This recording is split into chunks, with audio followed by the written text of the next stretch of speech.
పట్టాభి గారు good evening అండి. So that was the reaction from Vijayasai Reddy. అయితే నాకు అది జగన్మోహన్ రెడ్డి స్పందనగానే అనుకుంటున్నాం. సో మీ రియాక్షన్ ఏంటి దాని మీద? సార్, మీకు గఫూర్ అన్నకి, చక్రవర్తి గారికి, ఏబిఎన్ ప్రేక్షకులందరికీ నమస్కారం. సరే, మన ఏటు మాట్లాడినటువంటి మాటలు మనందరం విన్నాం. నేను ఉదయం తను మాట్లాడినప్పుడు కూడా విన్నాను. ఇవాళ ఈ వ్యవహారం అంతా కూడా, ఈ కబ్జాల వ్యవహారం అంతా కూడా జగన్మోహన్ రెడ్డి యొక్క లూటీ లంగోటా యార్స్ అందరూ కలిసి చేశారు. లూటీ లంగోటా బడ్డీస్ అన్నమాట వీళ్ళందరూ. ఏదో మనం అంటూ ఉంటాం కదా, రే మేము చెడ్డీ దోస్తులు రా అని. తెలంగాణలో రే లంగోటా యార్ అంటారు. వీళ్ళంతా కూడా లూటీ లంగోటా బడ్డీస్ అన్నమాట. సో వీళ్ళంతా కలిసి మొత్తం ఒక స్కెచ్ ప్రకారం, ఒక పథకం ప్రకారం ఎక్కడెక్కడ ఏమి విలువైనటువంటి ఆస్తులు ఉన్నాయి, అవి కూడా లాభాల బాటలో ఏ కంపెనీలు ఉన్నాయి, వీళ్ళు కబ్జా చేసినటువంటి కంపెనీలన్నీ కూడా లాభాల బాటలో ఉన్నటువంటి కంపెనీలనే కబ్జా చేశారు వీకే గారు. ఇది కూడా మనం అండర్లైన్ చేసుకోవాలి. సో అవన్నీ కూడా ఐడెంటిఫై చేసి ఇదంతా కూడా మొదలుపెట్టారు. ఇవాళ నాకు మరి మీరు ఆ దిక్కుమాలిన పకోడీ పేపర్ చూసారో లేదో నాకు తెలియదు, కానీ వాళ్ళ పకోడీ పేపర్లో ఇవాళ వాళ్ళ రాసినటువంటి కొన్ని కామెడీ పంచ్ లైన్లు చదివి వినిపిస్తా. పకోడీ పేపర్లో రాస్తారు, మేము నిజంగా బెదిరించుంటే ఫ్రీగానే తీసుకునే వాళ్ళం కదా, వాటాలు ఎందుకు కొంటాం అని ఒక హెడ్లైన్. అంటే మనసులో కోరిక ఉంది కానీ సాధ్యం కాలేదన్నమాట. అసలు ఈ రాతలు ఎలా రాస్తారు సార్ వీకే గారు? నిజంగా బెదిరించుంటే మేము ఫ్రీగానే తీసుకుంటాంగా, వాటాలు ఎందుకు కొంటాం అని హెడ్లైన్ ఈ పకోడీ పేపర్లో. అంటే అసలు వీళ్ళని మనుషులు అనాలా, వీళ్ళు ఏంటి అసలు?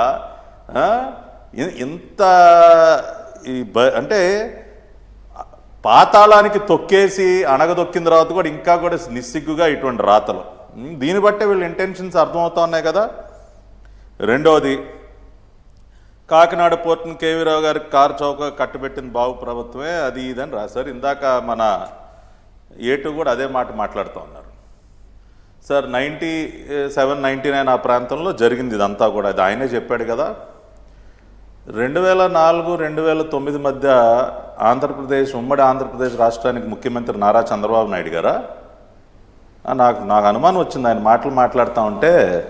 2004-09 మధ్య ఏం చేస్తూ ఉన్నారు ఈ గుంపంతా? అక్కడే ఉందిగా హైదరాబాద్లో. మన A2, అదేవిధంగా మన A1 అంతా చక్రం తిప్పిందంతా వీళ్ళే కదా. తండ్రి ముఖ్యమంత్రిగా మొత్తం ఉమ్మడి ఆంధ్రప్రదేశ్ని మింగారు కదా.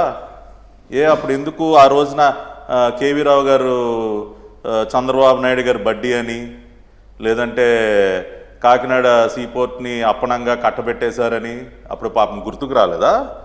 ఎందుకని ఆ రోజున చర్యలు తీసుకోలేకపోయారు? 2004-09 మధ్య మొత్తం అంతా కూడా మోస్ట్ పవర్ఫుల్ సీఎం ఫ్యామిలీ అంతా వాళ్లే కదా. ఇవాళ వచ్చి మాట్లాడుతూ ఉన్నాడు ఈ ఏటు.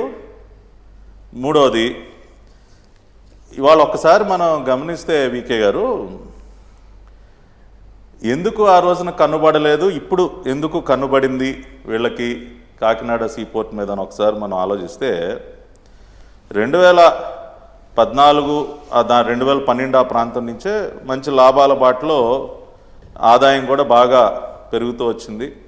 2014-15లో 491 కోట్లు, 2015-16లో 421 కోట్లు, 16-17లో 417, అట్లా 2018-19 వచ్చేసరికి 576 కోట్లు, 19-20కి 628 కోట్ల రూపాయల ఆదాయాన్ని ఈ కాకినాడ సీపోర్ట్ ఆర్జించడమే కాకుండా 2019-20 నాటికి 240 కోట్ల నగదు నిల్వలు కూడా ఉన్నాయి ఆ కంపెనీలో.